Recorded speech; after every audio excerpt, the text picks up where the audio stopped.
සුබ දවසක් සියලුම දෙනාට. ඕගොල්ලෝ දන්නවා මේ නූතන මානවයා වනාන්තරයට වෙලා දඩයම් කරමින් ඉඳලා ඒ කියන පුද්ගලයා ගොවියා බවට විකාශනය වෙච්ච දා ඉඳලම මේ බිල්ඩින්ග්ස් කියන දේ හරියට නිකම් ගහට පොත්ත වගේ අපිත් එක්කම අදියරෙන් අදියර විකාශනය වුණා ඉවලූට් වුණා කියලා. ගොඩක් වෙලාවට ඔයා මේ වීඩියෝ එක බලන්නෙත් මොකක් හරි බිල්ඩින් එකක් ඇතුළේ ඉඳගෙන වෙන්න පුළුවන්. ඒක ඔයාගේ ගෙදර, පාසල, යුනිවර්සිටි එක, ඔෆිස් එක, shopping complex එකක්, එහෙම නැත්නම් බස් හෝල්ට් එකක් වගේ ඕනෙම දෙයක් වෙන්න පුළුවන්. නමුත් ඔයා දන්නවද මේ ගොඩනැගිලි ඇතුලේ කාලය ගත කිරීම නිසාම ඔයාව විවිධාකාරයේ රෝගාබාධ වලට ගොදුරු වෙනවා කියලා. සමහර වෙලාවට ඔයාටත් මේ තත්ත්වය ඇති. ඔයා සේවය කරන ඔෆිස් එකේ ඉගෙන ගන්න පන්ති කාමරයේ ලෙක්චර් හෝල් එකේම ඉන්නකොට ඔයාට ඔළුවේ කරකැවිල්ල, හිස රදේ, වමනය, ඇස් නිලංකාර වෙන වගේ දේවල් දැනිලා නැද්ද? ඒ වගේම අරම පුදුම විදිහට ඒ ගොඩනැගිල්ලෙන් එළියට ඇවිල්ලා චුට්ට වෙලාවක් යනකොට ඒ තිබ්බ ලෙඩ රෝග ඔක්කොම අතුරුදහන් වෙලත් යනව නේද? ඔයාටත් ඒ අත්දැකීම තියෙනවා නම් ඔයාගෙන්ම ඒ දේ අහලා බලන්නකෝ. ඒ වගේම ඔයාට ඒ අත්දැකීම තියෙනවා නම් අනිවාර්යයෙන්ම කමෙන්ට් එකකුත් දාන්න ඒ දේවල් ගැන අනිත් අයටත් දැනගන්න. හැබැයි මේ කියපු දේ අද ඊයක සමාජගත වෙච්ච සංසිද්ධියක් එහෙම නෙමෙයි. මේක 1970 තරම් අතීතයේ යුරෝපයට දිව යනවා. මෙතනදී යුරෝපයේ යම් යම් ප්‍රදේශවල කුලියට ගත්ත නිවාසවල වෙසෙන ඒ වගේම යම් යම් කාර්යාලවල වැඩ කරන මිනිසුන් තුළ non specific symptoms, ඒ කියන්නේ පැහැදිලිව හඳුනගන්න බැරි කායික සහ මානසික රෝග ලක්ෂණ එක දිගට පෙන්눔 කරන්න ගන්නවා. මේක කොච්චර දුරට පැතිරුණාද කිව්වොත් ඒ කාලේ තිබ්බ නිවුස්පේපර්ස් වල මේක ඔෆිස් ඉල්නස් එහෙම නැත්නම් හෝම් ඉල්නස් විදිහට හෙඩ්ලයින්ස් වල පවා පළ වෙන්න ගත්තා. ඉතින් මේ කියන රෝග තත්ත්වයේ තිබෙන අස්වාභාවිකම නිසාම ඒ කාලේ හිටපු විද්‍යාඥයෝ මේකින රෝග තත්ත්වය ගැන දිගින් දිගටම පරීක්ෂණ පවත්වන්න ගන්නවා. ඒ නිසාම 1986 දී ලෝක සෞඛ්‍ය සංවිධානය විසින් මේ කියන රෝගාබාධයට සික් බිල්ඩිං සින්ඩ්‍රෝම් කියන නම ලබා දෙනවා. ඉතින් එහෙනම් මම අද ඔයගොල්ලොත් ඒ කතා කරන්න යන්නේ එක්සැක්ට් රීසන් එකක් සහ එක්සැක්ට් කියෝ එකක්. ඒ කියන්නේ නිශ්චිත හේතුවක් සහ නිශ්චිත ප්‍රතිකාරයක් තාමත් හොයාගෙන නැති ඒ වුණාට ලෝකයේ සිටින බොහෝමයක් මිනිසුන් පීඩා විඳින මේ සික් බිල්ඩිං සින්ඩ්‍රෝම් කියන රෝගාබාධය ගැන තමයි.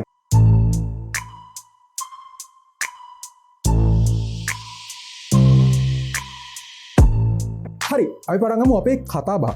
මං අද ඔයගොල්ලොත් එක්ක කතා කරන්න යන්නේ සික් බිල්ඩින් සින්ඩ්‍රෝම් කියන රෝග තත්ත්වය ගැනයි.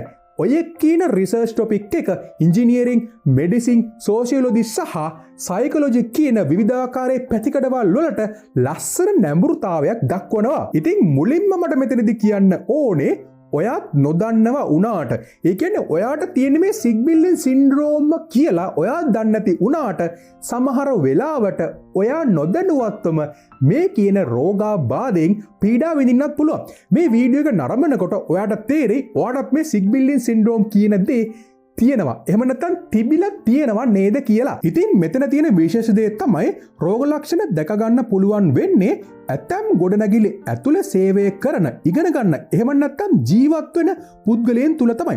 ඒ ගොඩනැගිලි ඔෆිස් එකක්, shopping complex එකක්, පන්ති කාමරයක්, lecture hall එකක් සහ ඔයාගේම ගෙදර කාමරයක් වගේ ඕනෑම තැනක් වෙන්නත් පුළුවන්. හැබැයි හොඳට මතක තියාගන්න මම මේ කියන දේ හැම ගොඩනැගිල්ලකටම අයිති වෙන්නේ නැහැ. ඒකට මෙතනදී තේරෙන එකක් නැහැ. හැබැයි තව චුට්ටක් දුර මේ වීඩියෝ එකේ යනකොට ඔයාට තේරි හැම ගොඩනැගිල්ලක්ම මේ සික් බිල්ඩින් එකක් කියන දෙයට අපිට දාන්න බැහැ කියලා. ඉතින් මෙතනදී වෙන්නේ මම අර කලින් කිව්වා වගේම යම් යම් ගොඩනැගිලි ඇතුලේ ඉන්නකොට ඒ ගොඩනැගිලි ඇතුලේ ඉන්න මිනිසුන් තුළ විවිධාකාරයේ, ඒ කියන්නේ පැහැදිලි කරන්න හරිම අමාරු જાතියේ කායික සහ මානසික රෝග ලක්ෂණ පෙන්눔 කරන්න ගන්න එක තමයි. හැබැයි මේ කියන තත්ත්වය ඒ ගොඩනැගිල්ල ඇතුලේ ඉන්න එක්කෙනෙක්ගෙන් දෙන්නෙක්ගෙන් විතරක් පෙන්눔 කරනවා නම් අපිට කියන්න පුළුවන් ඒ පුද්ගලයා රෝගී පුද්ගලයෝ කියලා. හැබැයි මෙතනදී එහෙම දෙයක් නෙමෙයි වෙන්නේ. මෙතනදී ඒ ගොඩනැගිල්ල ඇතුලේ ඉන්න සෑහෙන පිරිසක් හිස රදය, වමනය, ඔළුවේ කැරකෙවිල්ල, ඇස් නිලංකාර වීම,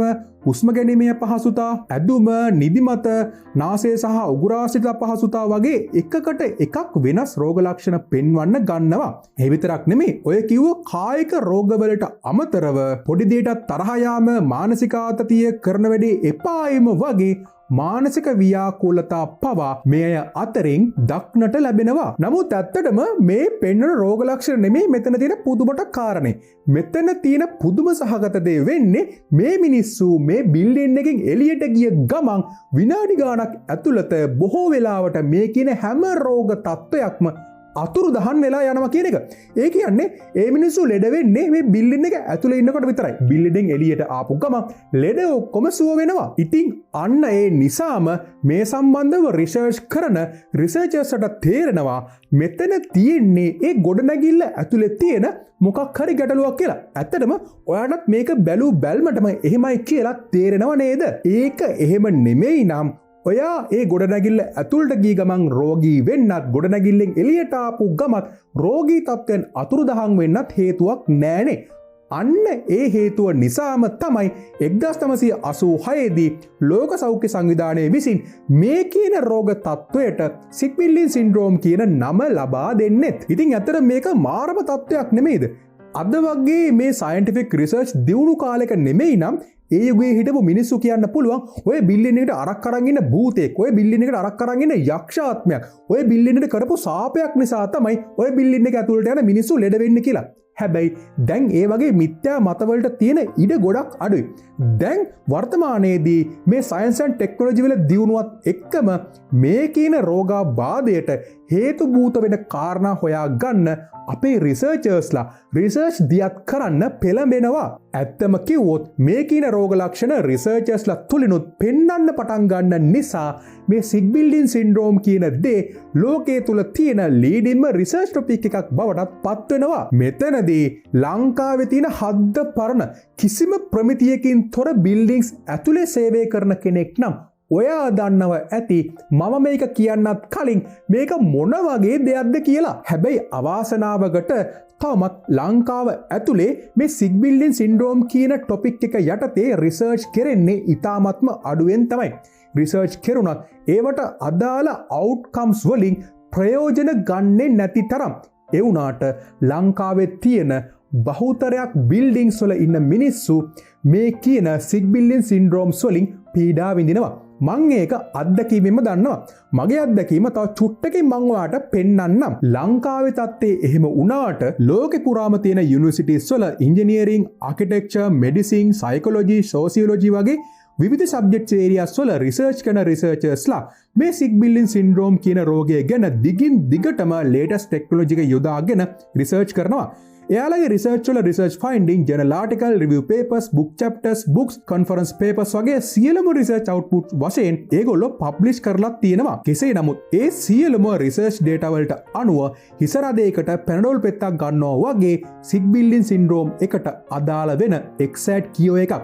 ඒ කියන්නේ නිශ්චිත ප්‍රතිකාරයක් නැහැ කියන නිගමනයට තමයි මට එන්න පුළුවන් වෙන්නේ. හැබැයි එතනදී ඒ රිසර්ච් වලදී කියන්නේ මේ සිග්බිල්ඩින් සින්ඩ්‍රෝම් නිසා ඇතිවන විවිධාකාරයේ ආසාත්මිකතා වලට සහ විවිධාකාරයේ රෝගාබාධ වලට ඒ රෝගාබාධ වලට ආවේනික ප්‍රතිකාර ලබා ගන්න කියන එක තමයි. ඔයාලට පැහැදිලි ඇතිනේ සිග්බිල්ඩින් සින්ඩ්‍රෝම් එකට අදාළ කියෝ එකක් නැහැ. හැබැයි සිග්බිල්ඩින් සින්ඩ්‍රෝම් එක නිසා ඇතිවන රෝග වලට බෙහෙත් කරාම මේක හරියනවා කියලා කියනවා. හැබැයි ඒක එහෙමයි කියලා හැමදාම ඔයාලට පුළුවන්ද මේ බිල්ඩින් එකක් ඇතුළට ගිහිල්ලා ලෙඩ වෙලා පෙන්ඩෝල් පෙත්තක් අරගෙන හොඳ වෙලා ආයි පාරක් එතෙන්ටම ගිහිල්ලා ආයි ඊළඟ දවසෙත් ලෙඩ වෙන්න? ඒක කරන්න බෑනේ. අන්න එතනදී මේ සම්බන්ධව රිසර්ච් කරන රිසර්චර්ස්ලා මේ සිග්බිල්ඩින් සින්ඩ්‍රෝම් වලට අදාළ වෙන හේතු ගැන විශේෂ පැහැදිලි කිරීමක් කරනවා. එතනදී තියෙන 100 ගාණක් හේතු සම්පින්ඩනය කරලා ගත්තහම ගොඩනැගිලි තුල තියෙන ප්‍රමාණවත් නොවන වායු සංසරණය, ඒ කියන්නේ පුවර් වෙන්ටිලේෂන් එක, ගොඩනැගිලි අවට පරිසරයේ තියෙන අධික දූවිලි අංශු ප්‍රමාණය, ඒ කියන්නේ හයි ඩස් ලෙවල් එක, ගොඩනැගිල්ල තුල පවතින ගුණාත්මක භාවයෙන් අඩු ආලෝකකරණය, ඒ කියන්නේ පුවර් ලයිටිං සිස්ටම් එක, ගොඩනැගිල්ලේ ඇතුළත වාතයේ තියෙන ආශ්වාසයට අහිතකර දූෂක වායු ප්‍රශ්ාතය, ඒ කියන්නේ පුවර් ඉන්ඩෝ එයා ක්වොලිටි එක, ගොඩනැගිල්ල තුල පවතින අධික ශබ්දය, ඒ කියන්නේ පුවර් සවුන්ඩ් ක්වොලිටි එක, සහ ගොඩනැගිල්ල තුල යොදාගෙන තියෙන වර්ණ ගැන්වීම් වල තියෙන අක්‍රමිකතා, ඒ කියන්නේ පේන්ටිං ඉසුස් විදිහට ප්‍රධාන කොටස් කිහිපයකට බෙදා දක්වන්න පුළුවන්. තවදුරටත් ඒ කිව්ව දේවල් සාරාංශගත කළොත් ගොඩනැගිල්ලක එයා ක්වොලිටි එක, ලයිටිං ක්වොලිටි එක සහ සවුන්ඩ් ක්වොලිටි එක තමයි මේ සික් බිල්ඩින් සින්ඩ්‍රෝම් එකට ප්‍රධානතම හේතුන් වෙන්නේ. දැන් ඉතින් මට තියෙන්නේ මේ කිව්ව දේවල් එකින් එක ඕගොල්ලන්ට පැහැදිලි කරලා දෙන එක. මෙතනදී මුලින්ම මම තෝරගන්නම් ඉන්ඩෝ එයා ක්වොලිටි කියන දේ. දැනට ලෝකයේ තුල සිදු කරලා තියෙන රිසර්ච් වලට අනුව ලෝකයේ තියෙන බිල්ඩින්ග්ස් වලින් 30% පමණ බිල්ඩින්ග්ස් වල තියෙන එයා ක්වොලිටි එක සාධනීය මට්ටමක නැහැ. ඔව් මම දන්නවා ඕගොල්ලෝ සමහරක් කෙනෙක්ට මේ ඉන්ඩෝ එයා ක්වොලිටි කියන එක ගැන තාමත් හරි හමං අදහසක් නැතුව ඇති. මම දැන් ඔයාට ඒක ඊටාම සරලව පැහැදිලි කරලා දෙන්නම්. හරි දැන් ඔය උපකල්පනය කරන්න ඔයා AC රූම් එකක් ඇතුලේ වැඩ කර ඉන්නවා කියලා. ඔයා වැඩ කරන තැන ඉන්නවා 30 දෙනෙක්. දැන් ඕගොල්ලෝ මේ AC රූම් එකේ තියෙන AC එක ඕෆ් කරලා කිසිම කෙනෙක් එළියට යන්නේ නැතුව මේ රූම් එක ඇතුලේ ඉන්නවා පැය දෙකක කාලයක්. ඔයාට පුළුවන්ද එහෙම පැය දෙකක් ඉන්න? බෑ. ඔයා විනාඩි 30ක් විනාඩි 40ක් විතර ඉන්නකොට උපරිම විනාඩි 40ක් විතර ඉන්නකොට ඔයාට එනවා ඔළුව කැරකෙවිල්ල, වමනය, ඇස් නිලංකාර වීම, ඒ වගේ විවිධ රෝග ලක්ෂණ ඔයා තුලින් පෙන්눔 කරන්න ගන්නවා. ඒ වගේම එක්කෙනා දෙන්න කලන්තේ දාලා වැටෙන්නත් ගන්නවා. ඉතින් එතකොට මෙතනදී එළියට ආවේ සික් බිල්ඩින් සින්ඩ්‍රෝම් එකට අදාළ රෝග ලක්ෂණ නෙමෙයිද? එහෙනම් දැන් ඔය තාර්කිකව හිතන්න මෙතනදී මොකද්ද උනේ කියලා. මේ කියන AC rooms ඇතුලේ එනර්ජි එෆිෂියන්සි එක එලිවේට් කරන්න අපි ඒ රූම්ස් එයා ටයිට් කරනවා. ඒ කියන්නේ AC එක ඔන් කරාට පස්සේ නිපදවන කූල් එයා එක එළියට යන්න දෙන්නේ නැතිව මේ බිල්ඩින් එකේ තියෙන මේ රූම් එකේ තියෙන ජනෙල් සහ දොරවල් සීල් කරනවා. එතකොට ඒ AC රූම් එක ඇතුලේ තියෙන කූල් එක එළියට යන්නේ නැහැ. එතකොට එනර්ජි එෆිෂියන්සි එක ඉතාම හොඳට රැකෙනවා කියලා තමයි අපි සලකන්නේ. දැන් ඔයා මේ ගැන තාර්කිකව හිතනවා නම් ඔයාට හිතෙන්න ඕන ඊළඟ දේ තමයි කොහොමද මේ බිල්ඩින් එක ඇතුලේ වායු සංසරණය වෙන්නේ කියලා. ඒ කියන්නේ එයා සර්කියුලේෂන් එක වෙන්නේ කියලා. මෙතනදී බිල්ඩින් එක ඇතුලේ සිද්ධ වෙන එයා සර්කියුලේෂන් එක වෙන්නේ මේ AC මැෂින් හරහාම තමයි. හැබැයි දැන් අපි මේ AC මැෂින් එක ඕෆ් කරලා තියෙන්නේ. දැන් ඉතින් මේ බිල්ඩින් එක ඇතුලේ එයා සර්කියුලේෂන් එක වෙන්නේ නැහැ. හැබැයි එහෙම උනේ නෑ කියලා අපේ ඇඟ ඇතුලේ වෙන දේවල් නවතින්නේ නෑනේ. අපේ ඇඟ ඇතුලේ වෙච්ච හැම දෙයක්ම ඒ විදිහට සිද්ධ වෙනවා. හැබැයි අපේ ඇඟෙන් නිපදවන තාපය එළියට යන්නේ නැහැ. එතකොට අපේ ඇඟ වැඩි වැඩියෙන් තාපය නිපදවනවා. මේ විදිහට ඇඟ ඇතුලේ තාපය වැඩි වැඩියෙන් නිපදවනකොට අපි ආලේප කරලා තියෙන පර්ෆියුම්ස් එහෙම වාෂ්ප වෙන්න ගන්නවා. අපි ගාලා තියෙන ආලේප එහෙම වාෂ්ප වෙන්න ගන්නවා. එතකොට මේ රූම් එකේ තියෙන ඔක්සිජන් ප්‍රතිශතයට වඩා වැඩි වෙනවා මේ රූම් එකේ තියෙන කාබන් ඩයොක්සයිඩ් සහ අර එළියට එන පර්ෆියුම් වල වාෂ්ප ප්‍රතිශතය. එතකොට හුස්ම ගන්න තියෙන ඔක්සිජන් ප්‍රතිශතය ඉතාමත්ම අඩු වෙනවා. මිනිස්සු 30 දෙනෙක් ඉන්නවනේ. හැම තප්පරයකම වෙන්නේ මිනිස්සු හුස්ම අරගෙන ඔක්සිජන් ටික ඉවර කරනවා. හැබැයි ඒ වෙනුවට කාබන් ඩයොක්සයිඩ් සහ ශ්වසනයට අහිතකර වායුන් එළියට එන එක. දැන් ඉතින් හුස්ම ගන්න බැරුව අපිට එනවා හිස රදය. ඒ වගේම අපිට එනවා වමනය. ඒ වගේම සමහරු කලන්තේ දාලා වැටෙනවා. මෙන්න මේවත් තමයි සික් බිල්ඩින් සින්ඩ්‍රෝම් එකට අදාළ රෝග ලක්ෂණ. දැන් ඉතින් මෙතනදී AC එක ඕෆ් නොකලත් උදේ ඉඳන් රෑ වෙනකන් AC රූම් එකක් ඇතුලේ වැඩ කරනකොට මේ කියන ඉන්ඩෝ එයා ක්වොලිටි එක පොඩ්ඩ පහළ ගිහිල්ලා ඒක ඇතුලේ ඉන්න මිනිස්සු තුලින් මේ සික් බිල්ඩින් සින්ඩ්‍රෝම් එකට අදාළ රෝග ලක්ෂණ මතුවෙන්නේ නැද්ද? දැන් එන මම හිතනවා ඕගොල්ලන්ට ඉන්ඩෝ එයා ක්වොලිටි එක කියන දේ ඉතාමත් හොඳින් පැහැදිලි වෙන්න ඕනේ කියලා. ඒ වැදගත්කම නිසාම මේ බිල්ඩින් ඉන්ඩෝ එයා ක්වොලිටි කියන එක HVAC ඒ කියන්නේ heating, ventilating and air conditioning කියන ෆීල්ඩ් එකේ එන key point එකක් විදිහට සලකලා තියෙනවා. ඒ නිසාම ලෝක සෞඛ්‍ය සංවිධානයත් පිටු 496කින් යුක්ත එයා ක්වොලිටි ගයිඩ් එකක් සහ ASHRAE වලින් ඒ කියන්නේ American Society of Heating, Refrigerating and Air Conditioning Engineers වලින් මේ ඉන්ඩෝ එයා ක්වොලිටි වලට ගයිඩ්ලයින්ස් රාශියක්මත් නිකුත් කරලා තියෙනවා. ඒ ගයිඩ්ලයින්ස් වල ඉතාමත්ම පැහැදිලිව අඩංගු වෙනවා කොහොමද බිල්ඩින් එක ඩිසයින් කරනකොට සහ තියෙන බිල්ඩින් එකක් මොඩිෆයි කරනකොට ඉන්ඩෝ එයා ක්වොලිටි එක මේන්ටේන් කරන්න කියලා. අපි මේ ගැන කරපු රිසර්ච් පැත්තට හැරුණොත් රිසර්ච් අවුට්කම්ස් දහස් ගාණක් හොයාගන්න පුළුවන්.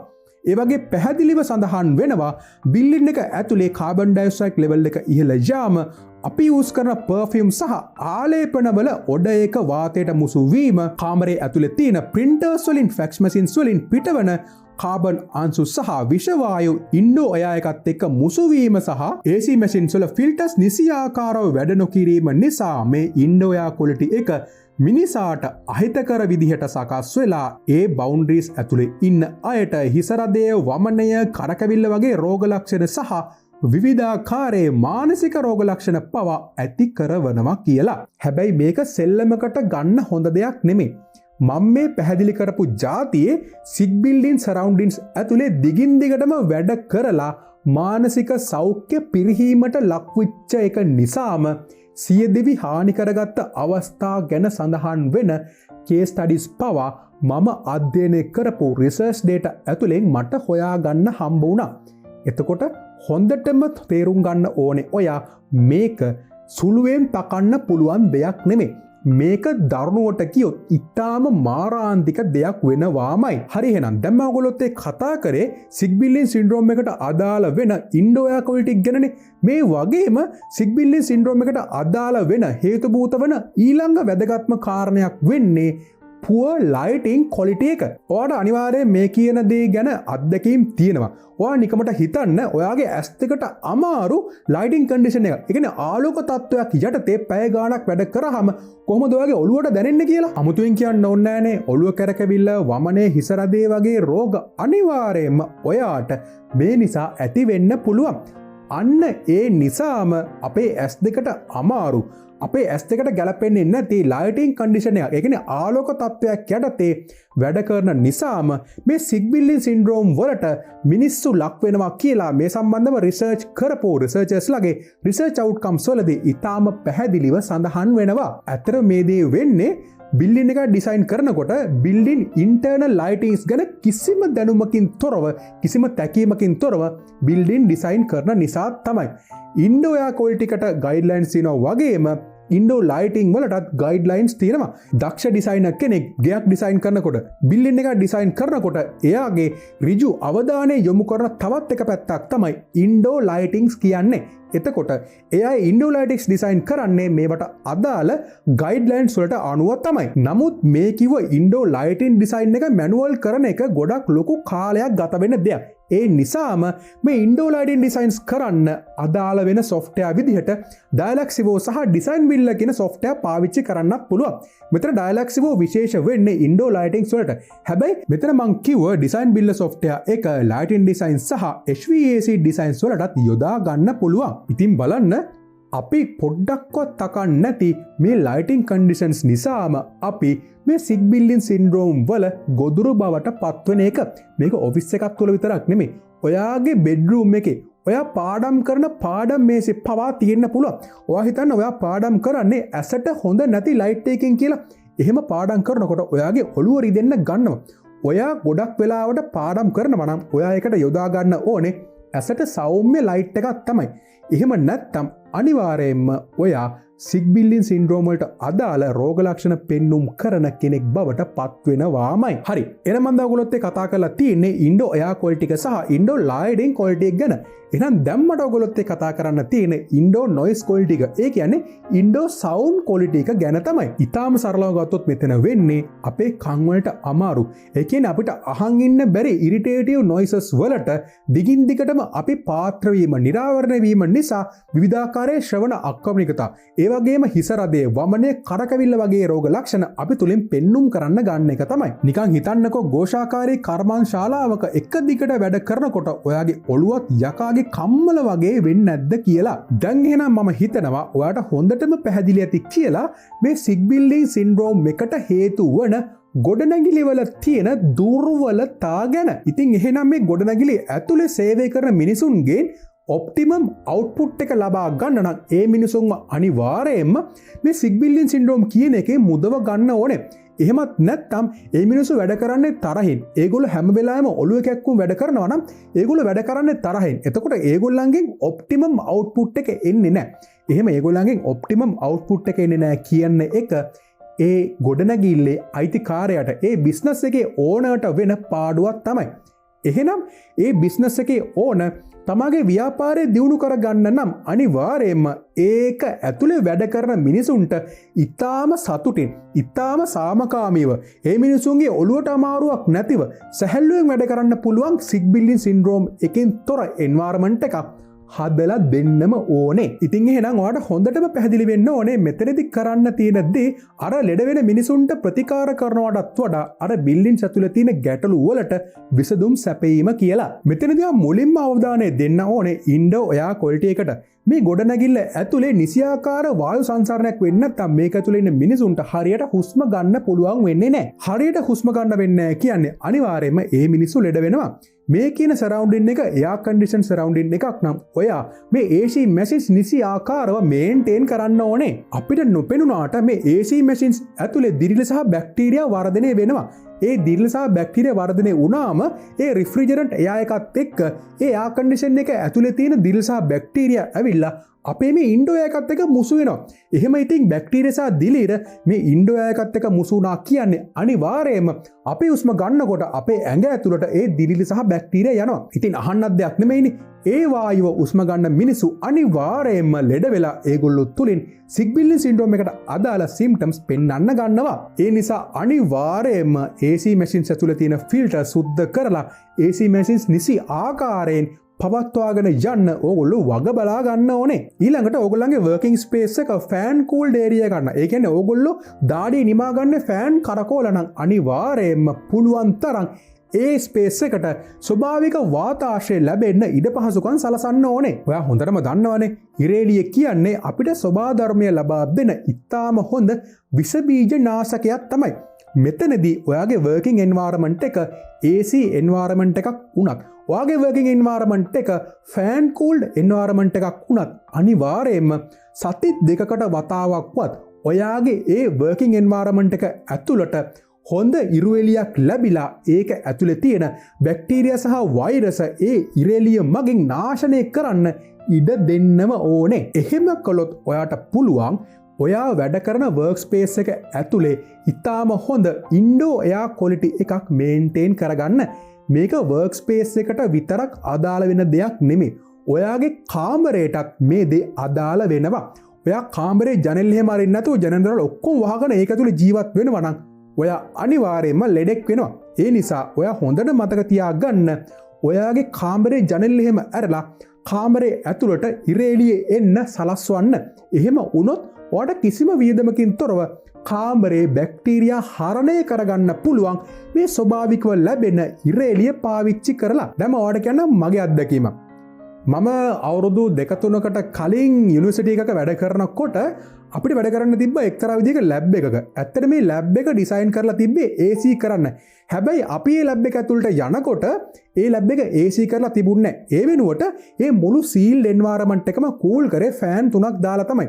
හැබැයි ෆෑන් 3ක් දාලා තිබ්බට ඒ ලැබ් එක ඇතුලේ ගොඩ ගහලා තිබ්බා පරණ ලිපි ගොනු. ඒ වගේම පරණ කම්පියුටර්ස්, පරණ ෆැක්ස් මැෂින්. ඒ හෙන ගොඩක් ඒ ලැබ් එක ඇතුලේ ගොඩ ගහලා තිබ්බා. ඒ කිව්ව දේවල් විතරක් නෙමෙයි ඇත්තටම ඒ ලැබ් එකේ සමහර තැන්වල ගඩොල් පවා ගොඩ ගහලා තිබ්බා. ඉතින් ඒ ලැබ් එක ඇතුලේ වායු සංසරණයක් වෙන්නේ නැහැ.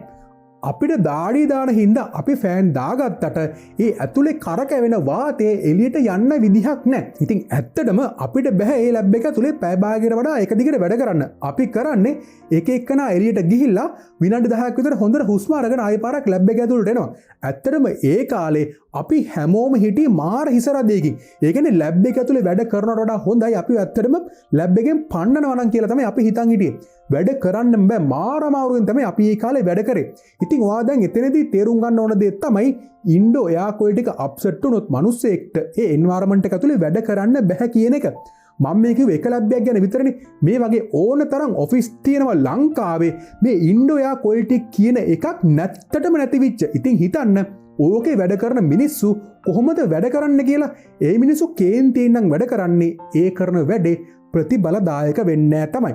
එහෙනම් ඔයා හොඳට මතක තියාගන්න ඉන්ඩෝ එයා ක්වොලිටි කියන දේ මේ සික් බිල්ඩින් සින්ඩ්‍රෝම් එකට අදාළ වෙන ඉතාමත්ම විශේෂ සුවිශේෂී සාධකයක් තමයි.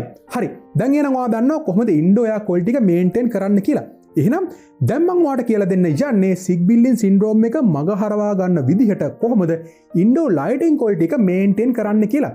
මෙතනදී ඔයාට කරන්න තියෙන්නේ අඩුත් නැති වැඩිත් නැති ඇස්වලට ඉතාම සෞම්‍ය ආලෝක ප්‍රභවයන් ඔය කියන ස්පේස් එක ආලෝක කරණය සඳහා යොදා ගන්න එක තමයි. මෙතනදී මට තව දෙයක් හයිලයිට් කරන්න තියෙනවා. හිතන්න ඔයා වැඩ කරන්නේ හැම වෙලාවෙම කම්පියුටර් ස්ක්‍රීන් එකක් ඉස්සරහා කියලා. නමුත් ඔයාට තියෙන්නේ අර හද්ද පරණ මොනිටර් එකක් නම් ඔයාව ඒකෙන් නිකුත් වන අහිතකර ආලෝකයන්ට නිරන්තරයෙන්ම භාජනය වෙනවා. ඒ තත්ත්වය ඇස් වලට හොඳ නැහැ. අන්න ඒ නිසා තමයි ඒ වගේ මොනිටර්ස් භාවිතයෙන් අයින් කරලා තියෙන්නේ. හැබැයි අපේ සමහර ඔෆිස් වල තාමත් පාවිච්චි වෙන්නේ ඒ වගේ හද්ද පරණ මැෂින් තමයි. එතනදී ඔයාගේ වර්ක් ප්‍රොවයිඩර්ගේ වගකීමක් තමයි නිසි ප්‍රමිතියකින් යුක්ත මොනිටර් එකක් ඔයාට සැපයීම. ඔය කිව්ව ඉන්ඩෝ ලයිට් ක්වොලිටි එකට අමතරව ගොඩනැගිල්ල ඇතුලේ ගාලා තියෙන වර්ණත් ඒක ඇතුලේ ඉන්න මිනිසුන්ට ඍජුව බලපානවා කියලා ඕගොල්ලෝ දන්නවද? ඒ කිව්ව දේ සයන්ටිෆික් කමියුනිටි එක ඇතුලේ නිතර කතා බහට ලක් වෙන රිසර්ච් ටොපික් එකක්.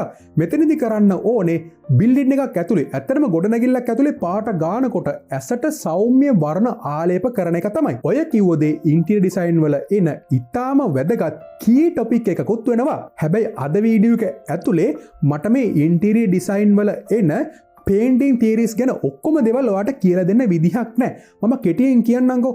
ඕගොල්ලෝ වැඩ කරන වර්ක් එන්වයරන්මන්ට් එක අපේ ඇස් වලට සුවදායි එන්වයරන්මන්ට් එකක් කරන්න ඕන නම් ඔයා ඒ එන්වයරන්මන්ට් එක පේන් කරන්න ඕනේ එක්ක සුදු පාටින් එක්ක ලාමලා නිල් පාටින්.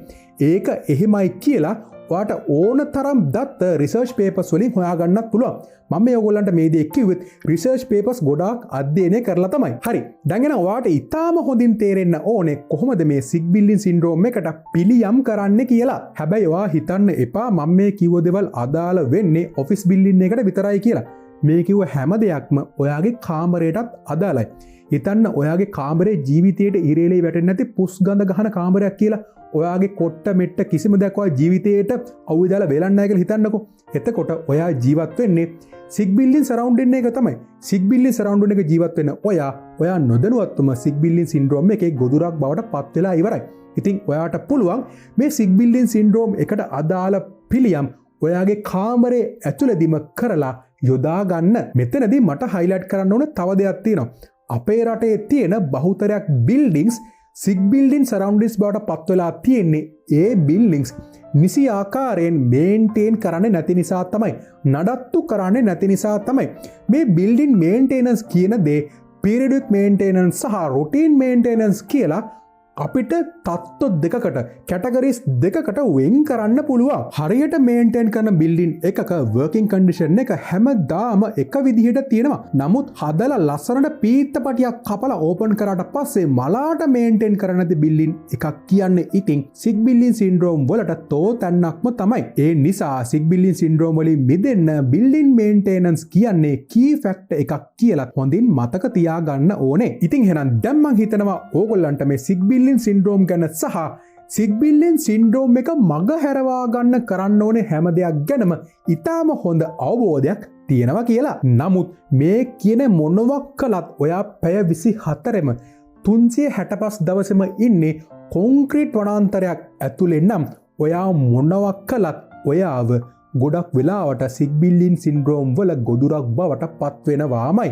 මෙතන ඉන්නේ රොබෝ කෙනෙක් නෙමෙයිනේ. මෙතන ඉන්නේ මිනිස්සෙක්. ඔයා දන්නවනේ මිනිස්සයා කියන්නේ ඉකොලොජිකල් බීන් කෙනෙක්. ඒ කියන්නේ මිනිස්සයා කියන්නේ සබාදාමත් එක්ක ජීවත් වෙන්න ඕනේ ජීවියෙක්. හැබැයි මෙතනදී මං ඔයාලට කියන්නේ ගිහිල්ලා මේ කැලේ පයින්න වනගත වෙන්න කියලා. අඩුම ගානේ පුළුවන් වෙලාවටවත් එළියට ගිහිල්ලා නැවුම් වාතය ටිකක් හුස්ම ගන්න. පුළුවන් නම් දවසේ පොඩි වෙලාවක් මෙඩිටේට් කරන්න, භාවනා කරන්න. පුළුවන් නම් දවසේ විනාඩි කිහිපයක්, ඒ කියන්නේ පැය කාලක්වත් ජොගින් කරන්න. එතකොට ඔයාව සංසුන් වෙයි. ලෙඩත් හොඳ වෙයි. සිග්බිල්ලින් සින්ඩ්‍රෝම් එකට ඔයාගේ ළඟටවත් එන්න බැරි වෙයි. ඉතින් එහෙනම් ඒ දේවල් කරන ඔයාට ඉතාම ලේසියෙන් සිග්බිල්ලින් සින්ඩ්‍රෝම් වලින් මිදෙන්නත් පුළුවන්. එහෙනම් මේක තමයි මට ඕගොල්ලන්ට සිග්බිල්ලින් සින්ඩ්‍රෝම් ගැන කියලා දෙන්න ඕන වෙච්ච දේ. මම දන්නවා ගොඩක් අය මේ දේවල් ගැන දැනුවත් නැති වෙලා ඉන්නේ නැති. හැබැයි මේ වීඩියෝ එක තුලින් ඔයගොල්ලෝ හැම කෙනෙක්වම මේ සිග්බිල්ලින් සින්ඩ්‍රෝම් ගැන උපරිම ආකාරයෙන් දැනුවත් කරන්න පුළුවන් වුණා කියලා මම විශ්වාස කරනවා. එහෙනම් ඔයාට මේ සිග්බිල්ලින් සින්ඩ්‍රෝම් ගැන හිතන ඕනම දෙයක් කමෙන්ට්ස් විදිහට දාන්න පුළුවන්. මේ දේවල් මාත් එක්කම කතා කරන්න ඕන නම් මගේ Telegram කමියුනිටි එකත් එක්ක ජොයින් වෙන්නත් පුළුවන්. එහෙනම් මේ වගේම ඉතාම රසවත් වීඩියෝ එකකින් ඊළඟ සතියේදීත් අපි හමුවෙමු. අදට මම ඔයගොල්ලන්ගෙන් සමුගන්නවා. මම මදුගිත් සාගර.